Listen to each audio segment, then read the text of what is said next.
Bonjour les enfants, aujourd'hui je vais vous raconter l'histoire de Tournicotte. Mais avant de commencer, nous allons nous rappeler des mots difficiles que l'on va rencontrer dans l'histoire. Le cheval à bascule, les wagons, le fil de fer, se faufiler, l'établi, une boîte à clous, une table de nuit, être épuisé, un atelier, une prison, une personne muette, sombre, un garde, fermé à double tour, avancer à pas de loup. Tu te rappelles bien ce que veulent dire tous ces mots? Alors nous allons pouvoir commencer l'histoire de Tournicotte. C'est parti mon kiki.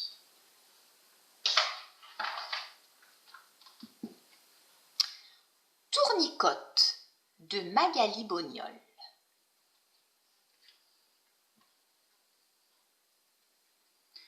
Bonhomme fabriquait des jouets, toutes sortes de jouets, de belles poupées aux longs cils, des chevaux à bascule et même des petits trains avec des wagons de toutes les couleurs.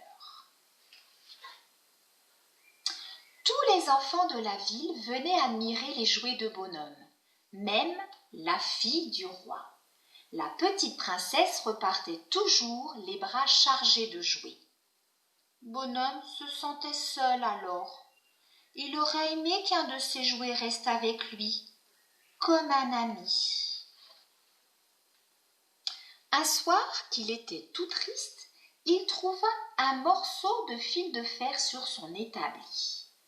« Tiens, se dit-il, faisons quelque chose avec ça. » Alors il tordit, il tourna, il tournicota, et une petite tête apparut. « Bonjour, dit-elle. »« Bonjour, répondit Bonhomme. »« Où suis-je » demanda la tête. « Attends, dit Bonhomme, je n'ai pas fini. » Il tordit, tourna, tournicota, et voilà, c'était une petite bonne femme. À peine terminée, elle se mit à danser sur l'établi. « Ça, c'est tordant, dit Bonhomme. Tu t'appelleras Tournicotte et tu resteras avec moi. » « D'accord, mais où est mon lit ?» demanda Tournicotte en bâillant. « C'est fatigant de naître. »« Je n'y avais pas pensé, avoua Bonhomme. Mais voilà !» Il avait trouvé une boîte à clous juste à la taille de Tournicotte. Il la posa sur la table de nuit.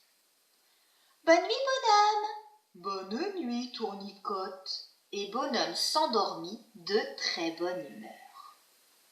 Les jours suivants, le bruit courut dans la ville que Bonhomme avait fabriqué une poupée extraordinaire qui parlait et dansait toute seule. L'atelier était rempli de curieux. « Bravo! Vive Tournicotte !» Tout à coup, on entendit une méchante petite voix. C'était la princesse. « Je veux cette poupée qui parle et qui danse !» ordonna-t-elle. « Tournicotte est mon ami, » répondit Bonhomme. « Sa Majesté peut choisir toutes les autres poupées, mais pas ma Tournicotte. »« C'est ce que nous verrons !» cria la petite princesse. Et le pauvre bonhomme fut immédiatement jeté en prison. « Et maintenant, danse pour moi !» ordonna la princesse à Tournicotte. Mais Tournicotte resta parfaitement muette et immobile comme n'importe quelle poupée. La petite princesse eut beau crier, pleurer, taper du pied, rien n'y fit. Tournicotte ne bougeait pas. « Ce n'est qu'une vilaine poupée en fil de fer !» grogna la princesse déçue. Et elle jeta Tournicotte dans un coin et l'oublia complètement. La nuit venue, Tournicotte se leva silencieusement. Elle se faufila hors de la chambre et partit à la recherche de Bonhomme. La prison se trouvait tout en bas d'un sombre escalier. Tournicotte descendit courageusement. Tout en bas, enfermé à double tour, Bonhomme gémissait, la tête entre ses mains.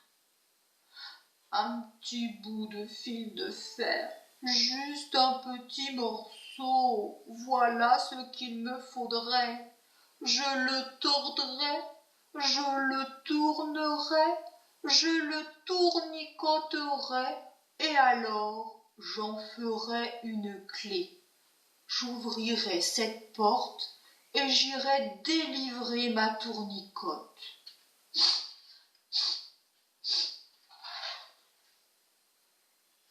Tournicotte avait tout entendu.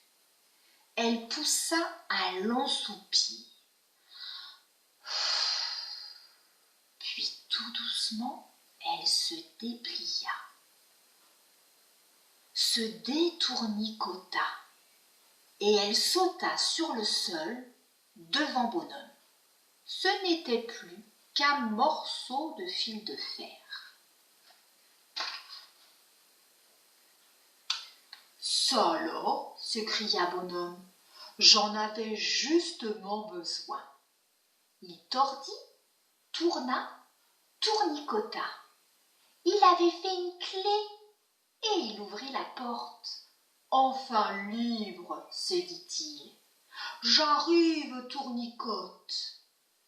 À pas de loup, il entra dans la chambre de la méchante princesse. Mais bien sûr, Tournicotte n'y était pas. Désespéré, Bonhomme s'enfuit dans la nuit. Il courut longtemps sans se retourner et finit par s'asseoir, triste et épuisé. Hélas, ma pauvre Tournicotte, tu es si petit et le monde est si grand. Comment te retrouver à présent? Je t'ai perdu pour toujours. Devant lui passaient des trains aux wagons de toutes les couleurs. Elle est peut-être partie très loin, se dit Bonhomme. Elle m'a oublié maintenant. Le jour se levait quand sa main rencontra quelque chose dans sa poche. C'était le petit morceau de fil de fer. Bonhomme le regarda et presque sans y penser, le tordit un peu. Il tourna, il tournicota. « Ah mais c'est pas trop tôt !» s'écria Tournicotte. « Je m'ennuyais là-dedans !»« Ma Tournicotte !» s'écria Bonhomme. « Dire que je t'ai cherché partout, tu étais juste là, au bout de mes doigts. » Passa un train aux wagons de toutes les couleurs, aussi beau qu'un jouet. Bonhomme et Tournicotte décidèrent de monter dedans. Ils partirent très loin, dans un pays où il n'y avait ni garde, ni princesse, ni personne pour les séparer.